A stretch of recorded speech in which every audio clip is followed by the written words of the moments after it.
had just finished folding the last of the towels when the phone buzzed. Grayson's voice came through the speaker, casual clipped. "Flights are $1,300. If you can't afford it, just stay behind." He didn't say it to be cruel. That's the part that stung. He said it like it was math, like love had a line item. I stood there with my hand on the laundry basket the same way I'd stood by his crib at 2 a.m. 35 years ago, singing through fevers, brushing sweaty hair from his forehead. I said nothing, just nodded even though he couldn't see me. That night, as I was rinsing my tea mug, my phone chimed again, an alert from the credit card company. 4 business class tickets purchased. Merchant West Coast Travel. I blinked at the screen, then opened the receipt. Passenger names Grayson Quinn, Lena Feld, Sadie Feld, Russell Feld, Russell. Lena's ex-husband. Not me. I scrolled down slowly, heart thudding, not out of shock but recognition. Of course. Of course they used my card. Of course they didn't ask. I sat down, opened the banking app, tapped Dispute All, then tapped Lock Card. It felt like snapping a thread that had been fraying for years. At 6 the next morning, another message lit up my screen. "Lena, why isn't anything paid for?" "We're at check-in." I wiped the fog from my glasses and typed back slowly, deliberately. "What you said." I stayed behind. I turned the phone face down, pulled the curtains back. Outside, the day was clear still. Later that afternoon, I booked a train to Beaufort. Not far. Just enough. No family, no favors, no guilt. Just me. And for once, that was enough. I printed the receipt and slid it into the envelope marked personal. Right on top of the stack labeled loans to Grayson. When Grayson was 10, he broke his arm falling from the neighbor's tree. I remember the way he clung to my shirt, biting back tears, insisting he was fine. I held him tighter than necessary, whispering, "It's okay to need help." He doesn't remember that day. But I do. I always remember. Years later, when Lena was accepted into dental school and their savings didn't stretch far enough, they called me. I didn't hesitate. I wired the tuition payment the same day, told them not to worry about repayment. Family invests in family, I said, like I believed it. When Grayson's cafe folded after 9 months, he came by with a manila folder and a nervous smile. "Second mortgage," he said. "Just need someone to co-sign." Temporary. I signed. He hugged me, but it was distracted. He had a call to take. Then came Sadie. When Lena and Grayson both landed full-time positions, I moved into the guest room. Just for a while, they said. 2 years later, I was still the one packing lunches, fixing ponytails, staying up through stomach flus while they traveled for conferences and spa weekends. I told myself this was what mothers do. What grandmothers do. What good women do. When I had gallbladder surgery, I told them it was outpatient. "Don't make a fuss," I said. They didn't. Lena mailed a card. Grayson called 2 days later from an airport lounge. "You sound strong, Mom. Let us know if you need anything." I did need something. Just not from them. I needed to stop pretending this was love when it was obligation dressed up as closeness. I needed to stop rewriting history in their favor. I needed to see clearly what I had taught them, that my love was bottomless, costless, and always available. That afternoon, I opened my filing cabinet and pulled out every receipt I'd saved. Not out of pettiness, out of proof, because I was done calling it generosity when it had turned into debt. I reached for a blank sheet of paper and wrote 2 words at the top: outstanding balance. The message from Lena came in while I was steeping chamomile. Why isn't the trip paid for no greeting? No question mark, really. Just a flat tone like I'd missed an obvious assignment. I stared at the screen for a long moment, the scent of lemon balm curling around me like a boundary. I typed slowly, "What you said." I stayed behind. Then I set the phone down and didn't pick it up again. I wasn't angry. Not in the way I used to be, tight-throated, blinking hard, wondering how to say everything without sounding bitter. I didn't feel small this time. Just done. By noon, I was browsing weekend stays online. A small inn in Beaufort caught my eye. Nothing fancy, whitewashed walls, breakfast in a sunroom close enough to the marsh to hear frogs at night. I booked 3 nights, paid in full with my own unfrozen card. I packed lightly 2 dresses, my worn paperback copy of The Secret Garden, and a notebook. No makeup, no gifts, no one to plan for. When I stepped onto the train that Friday morning, I didn't tell anyone. No social media post, no group text, no forwarding address. I watched the landscape shift past the window and let my shoulders fall in a way I hadn't in years. On the second evening, I sat on the porch with a cup of tea and finally exhaled. Not from relief, but from recognition. This stillness, this absence of being needed wasn't loneliness. It was space. I pulled out my notebook and flipped to the page titled Outstanding Balance. I started listing amounts, dates, names. Not to guilt them, not even to shame them. I just needed to see it all in one place, needed to call it what it was. I worked my way down the list line by line, not from anger, but clarity. $3,000. Business investment loan to Grayson, never repaid. $200 fours. Unauthorized plane tickets to Hawaii. $600 groceries during their move-in transition. $840 Sadie's orthodontist installments over 18 months. $380 utility bills during the months they forgot to transfer accounts. $600 Lina's exam prep course for dental licensing. $620 total outstanding balance. I formatted it like any other invoice. Columns totals a due date. I even included a small header reimbursement request, 24 months of unreturned financial support. I read it 3 times. It looked professional, almost cold, but it was true. Every cent. At the bottom I typed, "Please remit full payment within 30 business days. No further financial extensions will be granted beyond this period." Then, without overthinking, I sent it to the family group chat. No preamble, no smiley faces, no explanation. Just the truth tallied. The silence didn't last long. First came Lena Waite. "What is this?" Then, Grayson. "You're joking, right?" Followed by, "Who sends an invoice to their own family?" I didn't answer. Ramona chimed in next. "Ilara, this is hurtful and unnecessary. We're family. Family supports each other." I stared at her words longer than the others. For years I had agreed. For years I had lived it. But this wasn't support. It was extraction. And I was done donating pieces of my life to people who called it normal. My hands didn't shake. I didn't cry. I just stood, walked to the kitchen, and made myself a grilled cheese with tomato slices the way I liked it. No one to please, no corners to cut. The chat kept buzzing in the background. I didn't silence it. I simply didn't respond.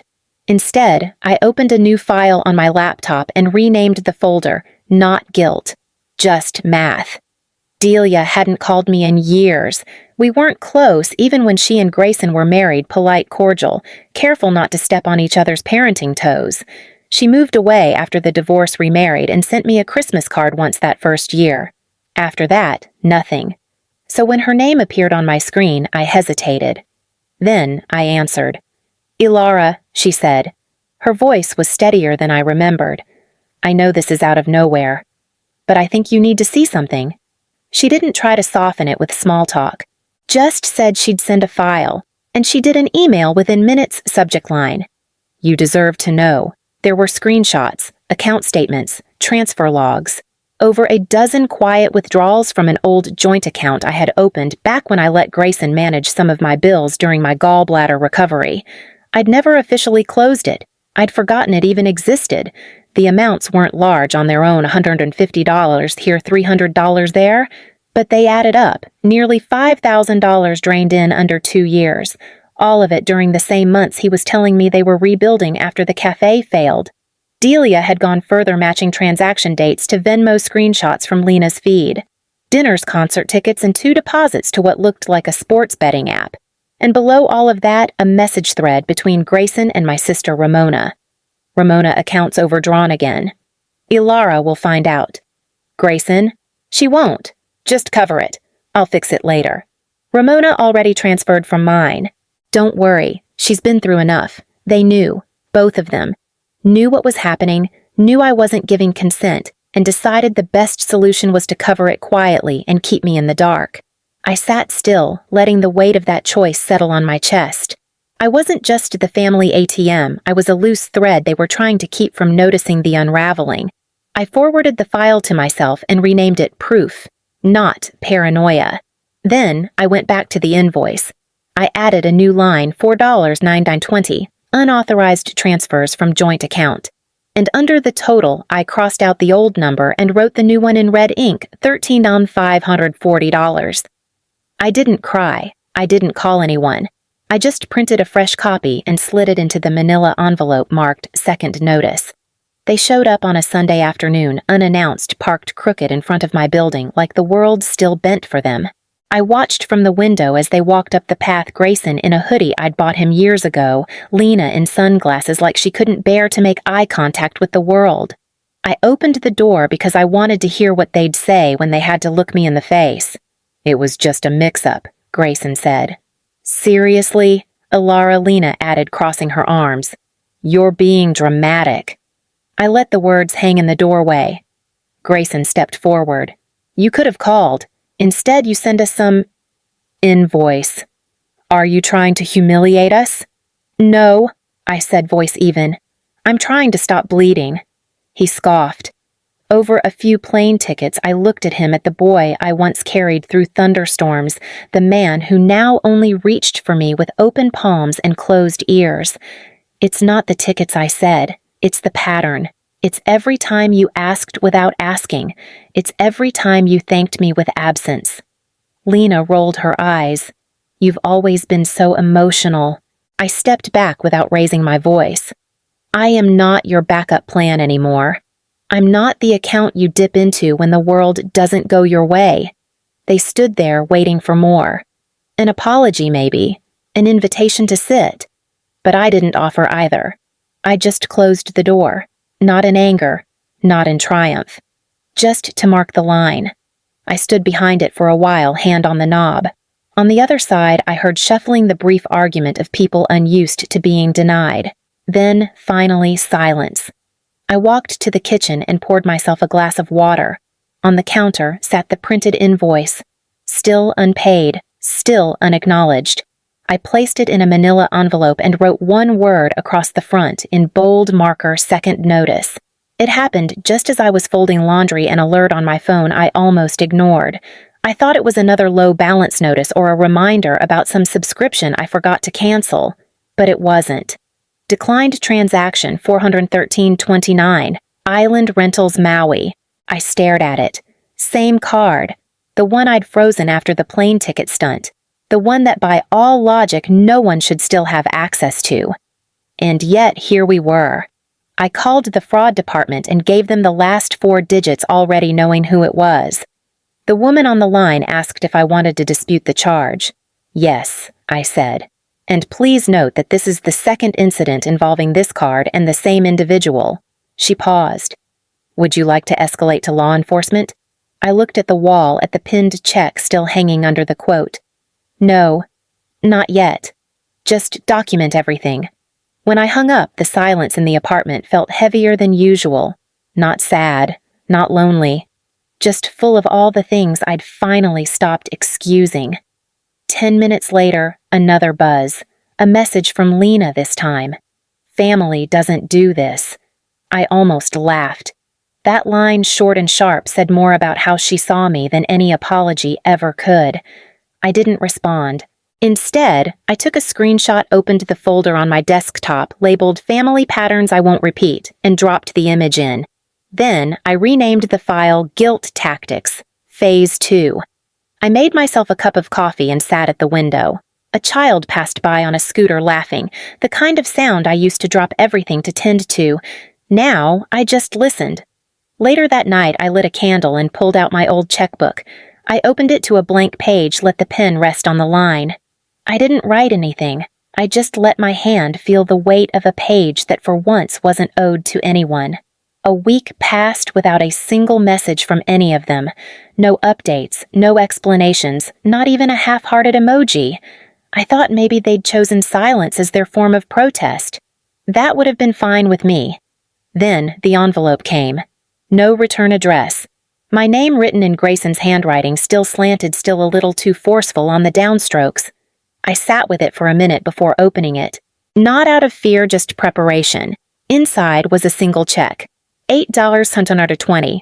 Nothing else. No note, no apology, no mention of the remaining balance. Just the amount from the first invoice. I turned it over, checked the signature. It was real. I held it in my hand for a while, then walked to the study and pulled a pushpin from the wall. Next to my desk above the light switch was a slip of paper I'd written on the same day I sent the invoice. You taught them to take. Now teach them you're not theirs to empty. I pinned the check right beneath it, not to display it, just to remind myself this was never about the money. It was about the pattern, and the pattern had finally cracked. I didn't rush to cash it. Let it hang there in quiet consequence. It had taken 30 years of motherhood to realize that accountability didn't need to come with flowers or phone calls. Sometimes it showed up in a plain envelope, wordless, but not weightless. I poured myself a glass of iced tea and sat by the window, the check fluttering slightly behind me.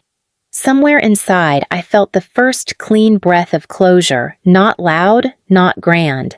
Just a quiet edge where giving finally met its limit. It happened on a Thursday. I was thumbing through a poetry anthology in the back corner of Bluebird Books, waiting for the barista to call my name, when I heard his voice behind me. Mom. I turned slowly. Grayson stood by the cafe counter holding a paper cup and a cautious smile like he was bracing for a weather report he didn't want to hear. Didn't expect to see you here? He said, stepping closer.